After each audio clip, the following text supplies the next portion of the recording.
ମୃଦୁସ୍ୱରେ କି ମଧୁରେ ଡାକନ୍ତି ଯୀଶୁ ବନ୍ଧୁ ସୁନାବାରେ ପ୍ରେମ ଭରି ପ୍ରଶ୍ରୟରେ ଅଛନ୍ତି ଯୀଶୁ ତୁମ ପ୍ରତୀକ୍ଷାରେ ବାସି ତାଙ୍କ ଆଶ୍ୱାସ ତ୍ୱର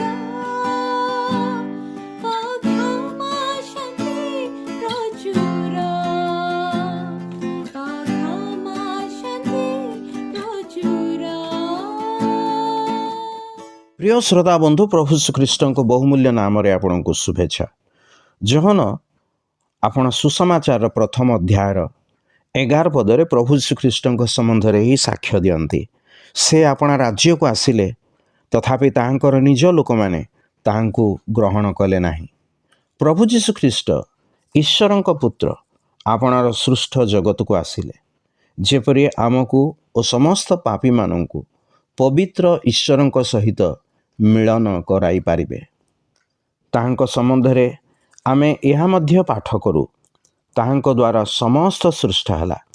ଆଉ ଯେ ସମସ୍ତ ସୃଷ୍ଟ ହୋଇଅଛି, ସେଥିମଧ୍ୟରୁ ଗୋଟିଏ ସୁଦ୍ଧା ତାହାଙ୍କ ବିନା ସୃଷ୍ଟ ହୋଇନାହିଁ। ତାହାଙ୍କଠାରେ ଜୀବନ ଥିଲା ଓ ସେହି ଜୀବନ ମନୁଷ୍ୟମାନଙ୍କର ଜ୍ୟୋତି। ସେହି ଜ୍ୟୋତି ଅନ୍ଧକାରରେ ଜାଜ୍ୱଲ୍ୟମାନ ହୋଇ ଆସୁଅଛି, ଆଉ ଅନ୍ଧକାର ତାହା ଗ୍ରହଣ କରିନାହିଁ। ପୁନଶ୍ଚ 10 ପଦରେ ସେ କହନ୍ତି, ସେ ଜଗତରେ ଥିଲେ ଓ ଜଗତ ତାହାଙ୍କ ଦ୍ୱାରା ସୃଷ୍ଟ ହେଲା, ତଥାପି ଜଗତ ତାହାଙ୍କୁ ଚିହ୍ନିଲା ନାହିଁ। ସେହି ସୃଷ୍ଟିକର୍ତ୍ତା ଯିଏ ଏହି ଜଗତକୁ ସୃଷ୍ଟି କଲେ, ସେ ସ୍ୱୟଂ ଏହି ଜଗତକୁ ଆସିଲେ, ମାତ୍ର ଜଗତ ତାହାଙ୍କୁ ଚିହ୍ନିବାକୁ ଚାହିଁଲା ନାହିଁ। ତାହାଙ୍କଠାରେ ଜୀବନ ଥିଲା, ସେହି ଜୀବନ ମନୁଷ୍ୟମାନଙ୍କର ଜ୍ୟୋତି। ସେହି ଜ୍ୟୋତି ଅନ୍ଧକାରରେ ଜାଜ୍ୱଲ୍ୟମାନ ହେଉଥିଲା। ଆମେ ଯେ ପାପପୂର୍ଣ୍ଣ ଅନ୍ଧକାରରେ ଛନ୍ଦି ହୋଇ ରହିଥିଲୁ, ସୃଷ୍ଟିକର୍ତ୍ତା ଈଶ୍ୱରଙ୍କର ଜ୍ୟୋତି ବିକିରଣ କରିବା ନିମନ୍ତେ ପ୍ରଭୁ ଶ୍ରୀଖ୍ରୀଷ୍ଟ ଏହି ଜଗତକୁ ଆସିଲେ।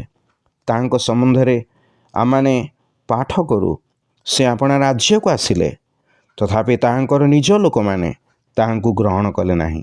ମନୁଷ୍ୟ ଜାତିର ପରିତ୍ରାଣ ନିମନ୍ତେ, ମନୁଷ୍ୟ ଜାତି ଉପରେ ଈଶ୍ୱରଙ୍କର ଜ୍ୟୋତି ବିକିରଣ କରିବା ନିମନ୍ତେ ତଥା ମନୁଷ୍ୟ ଉପରେ ଥିବା ଘୋର ଅନ୍ଧକାର ଚିରକାଳ ନିମନ୍ତେ ଦୂର କରିବାକୁ ପ୍ରଭୁ ଶ୍ରୀଖ୍ରୀଷ୍ଟ ମନୁଷ୍ୟ ରୂପ ଧାରଣ କରି ଏହି ଜଗତରେ ପ୍ରବେଶ କଲେ।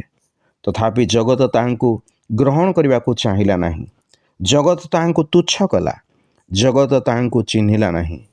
ଜଗତର ତ୍ରାଣକର୍ତ୍ତା ଯେ ପ୍ରଭୁ ଶ୍ରୀଖ୍ରୀଷ୍ଟ ଏହି ଜଗତରୁ ପାପ ରୂପୀ ଅନ୍ଧକାରରୁ ମୁକ୍ତ କରି ଈଶ୍ୱରଙ୍କ ପବିତ୍ରତାର ଜ୍ୟୋତିକୁ ଆଣିବା ନିମନ୍ତେ ତାହାଙ୍କୁ ଚିହ୍ନି ତଥା ତାହାଙ୍କୁ ଗ୍ରହଣ କରିବା ନିମନ୍ତେ ଈଶ୍ୱର ଆପଣଙ୍କୁ ତାହାଙ୍କ ଜ୍ଞାନରେ ବୃଦ୍ଧି କରନ୍ତୁ।